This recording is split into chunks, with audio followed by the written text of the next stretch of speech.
नमस्कार और good morning.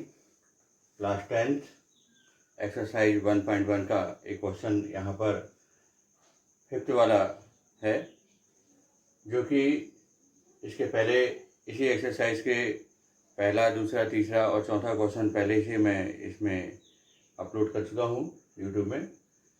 और ये रियल नंबर मतलब वास्तविक संख्या के अंतर्गत क्वेश्चन नंबर 5 है, जो कि बहुत इम्पोर्टेंट है। यहाँ पर आप use Euclid division Lima method जो है, इसके द्वारा आपको प्रूव करके बताना है कि कोई भी पॉजिटिव नंबर जो इंटीजर जो होता है, मतलब धनात्मक पूर्णांक संख्या जो होती है, उसका क्यूब मतलब उसका जो घन है वह इस रूप में हो जाता है 9m 9m+1 और 9m+8 के फॉर्म में हो जाता है। आपको ये देखना है।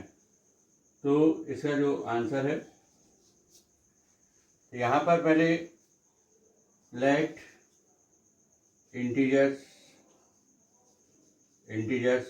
Are 3q 3q+1 and 3q+2। ये इस बेस पे लिया जाता है कि यहाँ पर आप 9 इसी पैटर्न पे ला सकते हैं और इनका स्क्वायर या क्यूब करने से भी 9 जरूर फैक्टर में आ जाता है।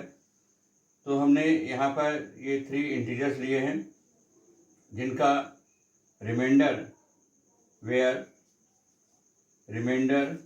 आर इक्वल 0 1 2 हुआ। 0 3q+0 3q+1 3q+2। अब हमको इसका जो क्यूब है ये देखना है। तो क्यूब ऑफ इंटीजर्स तो 3q⁴, तो ये हो जाएगा 27q⁴, और ये 9 × 3q⁴ हो जाएगा। अब ये आपका कोसेंट हो गया। तो 9m कोई भी एक कोसेंट नंबर है। इसके बाद आपका 3q+1 का होल क्यूब लेते हैं। तो a+b का होल क्यूब का फार्मूला है हमारे पास a, इसको a कहा जाएगा, इसको b कहा जाएगा।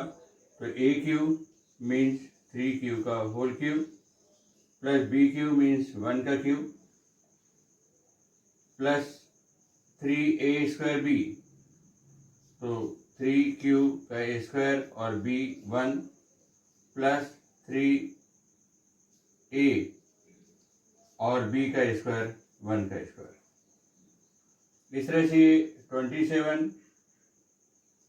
+ 1 3 का स्क्वायर 9 3 जा 27 क्यू स्क्वायर और 3 3 जा 9q।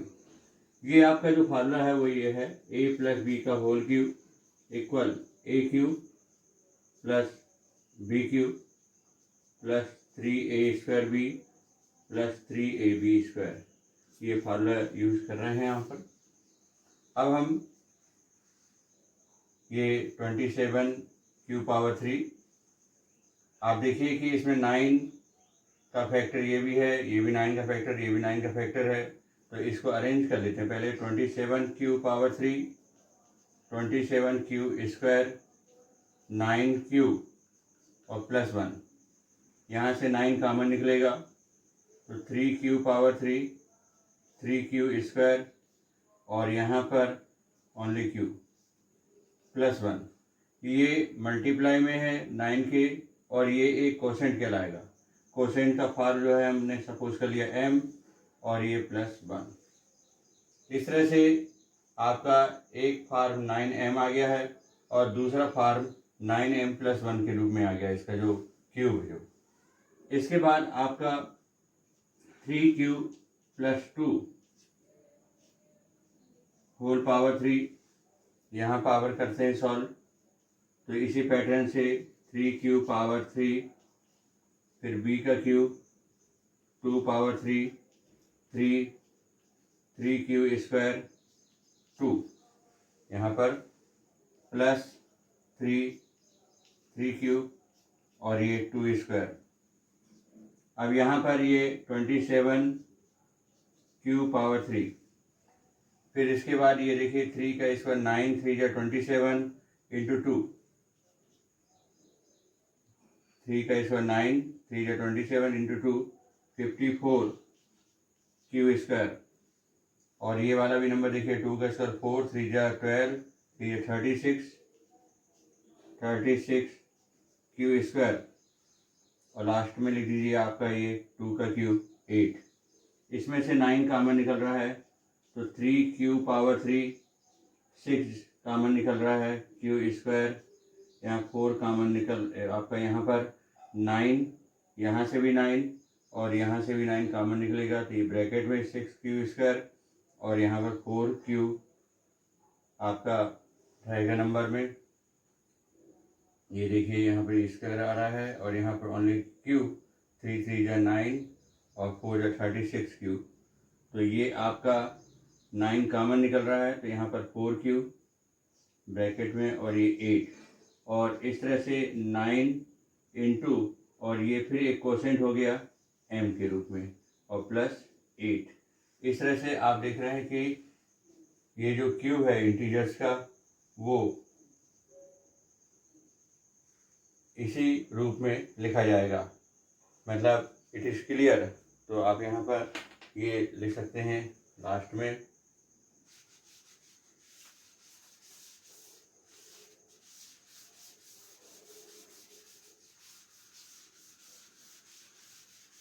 लास्ट पॉइंट ये हो जाएगा कि इट इज़ क्लियर। आप cube of any positive integers is of the form 9m 9m plus 1 और 9m प्लस 8। ये लाइन आपका लास्ट में रहेगा। इट इज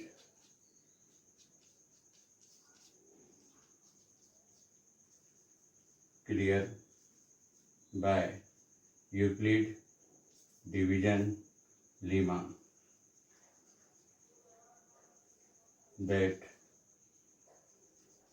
ये any positive integers is positive integers किसका क्यूब का क्यूब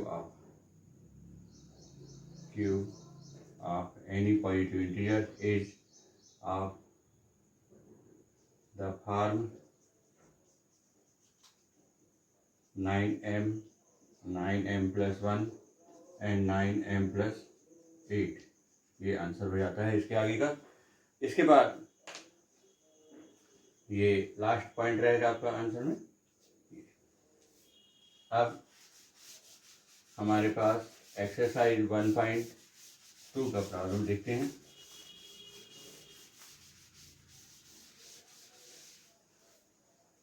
एक्सरसाइज 1.2 में कोई विशेष नहीं है, इसमें केवल फैक्टराइज करना पड़ता है। जैसे आपका 140 है फर्स्ट क्वेश्चन, तो 140 तो इसका फैक्टराइजेशन में आप 140 लिखते हैं। यहाँ पर 70 फिर 2 से डिवाइड करेंगे 35 फिर यहाँ 5 7 जा और 7 बन जा, ऐसा लिख सकते हैं। तो 140 मीन्स 2 इंटू 2 इंटू 5 इंटू 7। ये प्रोसेस भी है।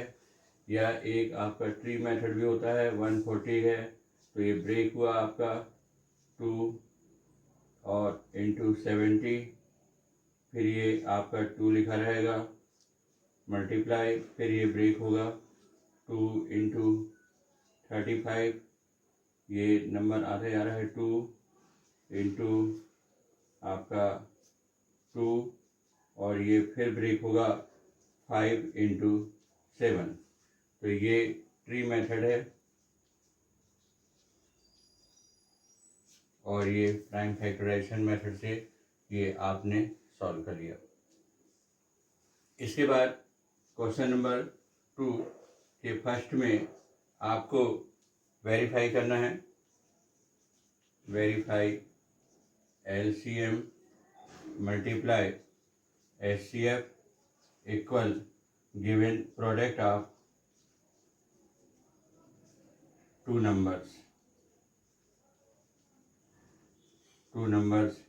A multiply B। ऐसा चेक करना है। तो इसका पहला क्वेश्चन में ही देखते हैं आप कि यहाँ 26 एंड 91 दिया हुआ है पहला क्वेश्चन। तो हम पहले 26 और 91 का आप एलसीएम ले लीजिए। तो 2 से ये 13 और ये 91 लिखा रहेगा। फिर उसके बाद 7 से कर लीजिए तो 7 यहाँ 13 लिखा रहेगा और ये 7 से 13 जा और फिर ये 13 बन जा। तो इस तरह से एलसीएम प्राप्त हो गया है आपको 2 इंटू 7 इंटू 13। तो ये हो गया 14 इंटू 13 मीन्स 182। अब आप एचसीएफ फाइंड करेंगे। तो एचसीएफ फाइंड करने के दो प्रोसेस हैं। तो उसमें से आप डिवीजन मेथड से एचसीएफ निकालते हैं। तो ये ऐसा हो जाएगा 91 और यहाँ पर आपका 26। तो 26 3 जा 78 और ये आ जाएगा आपका 11 8 3 और यहाँ 8 -7 1। फिर 26 लिखा आपने 13 2 जा 26। इस तरह से एचसीएफ जो है हाईएस्ट कॉमन फैक्टर और ये है lowest common multiple. Highest common factor 13 आएगा। आप इसे यूक्लिड मेथड से देखते हैं 91 26 इंटू 3 प्लस रिमाइंडर 13। फिर आप 26 को यहाँ ले जाइए 13 को यहाँ ले आइए 13 2 जा 26 और रिमाइंडर 0। इस तरह से एचसीएफ हो गया हमारे पास ये हाईएस्ट कॉमन फैक्टर 13 ये हुआ। इसके अलावा आप एक अदर मेथड भी हमारे पास है, उससे भी आप एचसीएफ फाइंड कर सकते हैं। कि जैसे आपने 26 लिखा और यहाँ पर 91 लिखा तो ये 2 से 13 और जबकि यहाँ पर 7 13 जा। तो इस तरह से 26 के लिए 2 इंटू 13 था और 91 के लिए 7 इंटू 13। तो ये आपका कॉमन आ रहा है। तो इस तरह से हाईएस्ट कॉमन फैक्टर 13 होता है। ये एचसीएफ निकला है इस मेथड से भी और ये डिवीजन यूक्लिड मेथड से। अब हमको चेक करना है कि वास्तव में ये प्रोडक्ट ए इंटू बी के बराबर होता है कि नहीं होता। तो ए इंटू बी में हमारे पास नंबर है 26 इंटू 91। तो इसका मल्टीप्लाई कर लेते हैं 91 और ये 26 6 1 जा 6 हो गया 6 9 जा 54 और फिर ये 2 1 जा 2 और 2 9 जा 18 और ये 6 से आ गया 5 2 7। ठीक है। यहाँ पर आपका 91 और 26 के लिए 6 1 जा 6 6 9 जा आपका यहाँ पर 54। ये 6 1 जा 6 6 9 जा 54 फिर 2 1 जा और ये तो 6 हो गया 4 और 2 6 से और 8 5 13 और ये 2 3 6 6 आ गया यहाँ पर। तो ये मल्टीप्लाई करने से 2 3 6 6 आ गया। और आपके पास एलसीएम मल्टीप्लाई एचसीएफ भी देखना है। तो एलसीएम हमारे पास प्राप्त हो गया था यहाँ से मल्टीप्लाई करने से 182 और एचसीएफ आया था 13। इसका ही मल्टीप्लाई करेंगे तो दे देखिए 13 2 जा 26 फिर बचा 2 13 8 जा 104 और 2 100 ये आपका ये हो गया 106 और ये 6 आ गया और 13 बचा 13 और 10 आपका 23। तो ये दोनों सेम हो गए। A into B product of two numbers और एलसीएम और एचसीएफ का प्रोडक्ट ये दोनों इक्वल हो गया। ये वेरीफाई होना कहलाता है। इसके बाद आपका 1.2 एक्सरसाइज के प्रॉब्लम विशेष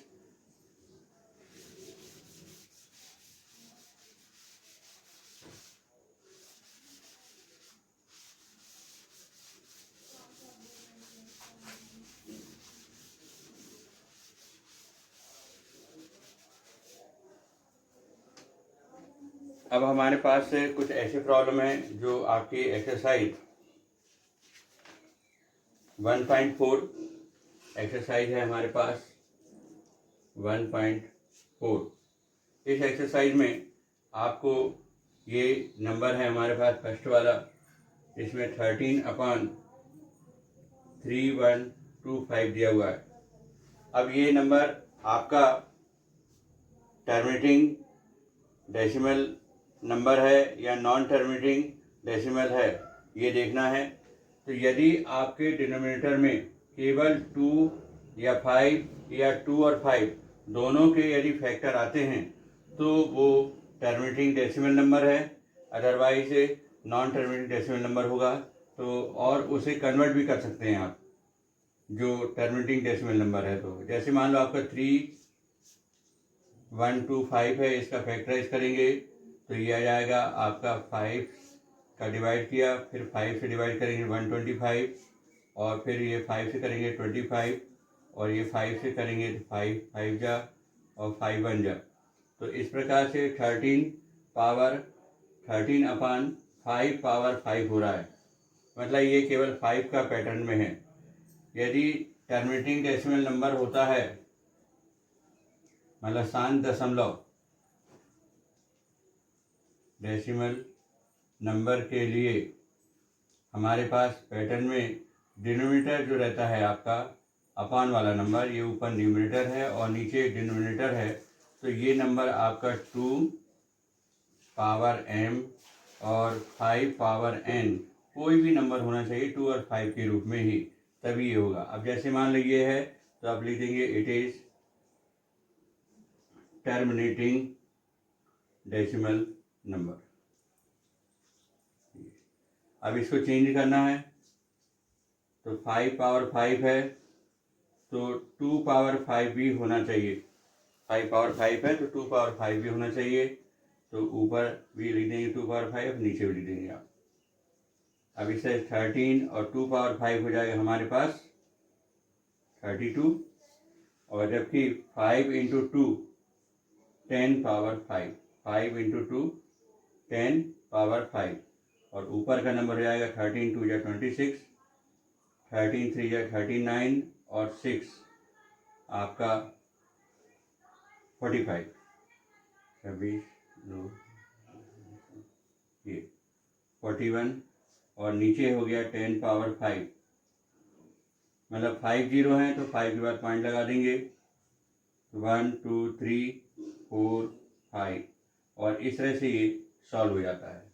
यदि कोई नंबर में आपके पास इसी पैटर्न के प्रॉब्लम आते हैं, जैसे मान लो आपका दूसरा वाला प्रॉब्लम है 17/8, तो इसके फैक्टराइज में आपको 2 इंटू 2 इंटू 2 3 बार मिल रहा है,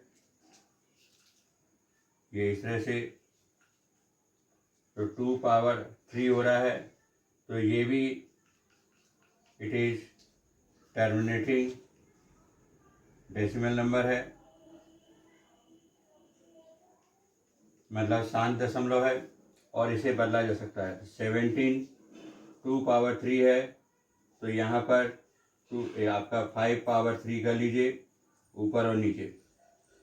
तो इस तरह से आपका नंबर में 17 इंटू 125 और अपान में 10 पावर 3 हो जाएगा, ये 10 पावर 3 हो जाएगा। अब इसमें आप 125 इंटू 17 फिर करेंगे,